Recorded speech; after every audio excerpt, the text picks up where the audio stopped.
আসসালামু আলাইকুম। এই বসন্তের আগমনে আমরাও এখানে আগমন করেছি, আর আমাদেরকে আগমন ঘটিয়েছে ধুম স্টুডিও, যার কর্ণধার নীলাশা ইসলাম। মানুষকে একত্রিত করার ক্ষমতা অনেকের থাকে না। দুজন মানুষ কিও একসাথে বসে কথা বলার সুযোগ অনেকে পারে না, কিন্তু আমি আন্তরিক ধন্যবাদ জানাচ্ছি জুম স্টুডিও কর্ণধার নীলাশা ইসলামকে। এখানে আমরা ফেসবুকের কল্যাণে অনেকেই চিনি বা কাউকে চিনি না।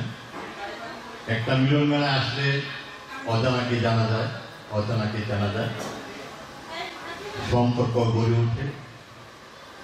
হয়তো আজকে এখানে একসাথে হয়েছি, অনেকে চেহারা মনে আছে, থাকবে, হয়তো একদিন রাস্তায় দেখা হলে জিজ্ঞেস করবে কেমন আছে। এই যে মানুষের সাথে মেল বন্ধন, সেতু বন্ধন করার যে প্রয়াস, সেই প্রয়াস করেছেন নীলাশা ইসলাম। নীলাশার আশা পূর্ণ হোক, তার অনেক স্বপ্ন, কবিতাকে নিয়ে, কবিতাকে ঘিরে। সে কবিতা আবৃত্তি করতে ভালোবাসে, কবিদের ভালোবাসে, আর সাহিত্যকে ভালোবাসে। যারা সাহিত্যকে ভালোবাসে, সাহিত্যিকদের ভালোবাসে, কবিদের ভালোবাসে, তাদের মন থাকে পুত পবিত্র।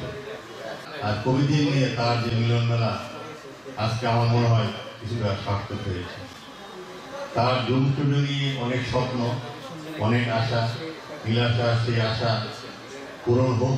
জুম স্টুডিও, আমি আশা করব অদূর ভবিষ্যতে এই নীলাশার জুম স্টুডিও একটা ব্র্যান্ড রেকর্ডিং হিসাবে চিহ্নিত হবে এই বাংলাদেশে। যেহেতু আজকে বসন্তকাল, সেই বসন্তকে নিয়ে আমার দুটি লেখা। একটি লেখা বসন্তে সিক্ত, গাছে গাছে ডালে ডালে ফুটেছে হরেক ফুল, বসন্ত আসেনি আজও ভেবে করো না ভুল। বসন্ত আজ এসে গেছে গাছে ডালে পাতায়, মনে প্রাণে জীবনে সাজানো আঙ্গিনা। তাই তো সেজেছে আজ প্রকৃতি ও পুরুষ নারী, সেজেছে শহর বন্দর অলিগলি বাড়ি। ছোট বড় কিশোর বৃদ্ধ হয়েছে ফাগুনে সিক্ত, হেসে খেলে ঘুরছে ফিরছে হয়নি কেউ তিক্ত। বসন্তের সাথে এসেছে নির্মল ভালোবাসা, ফাগুনে ভরা হৃদয় খানার পুরনো আশা। সবাইকে ধন্যবাদ।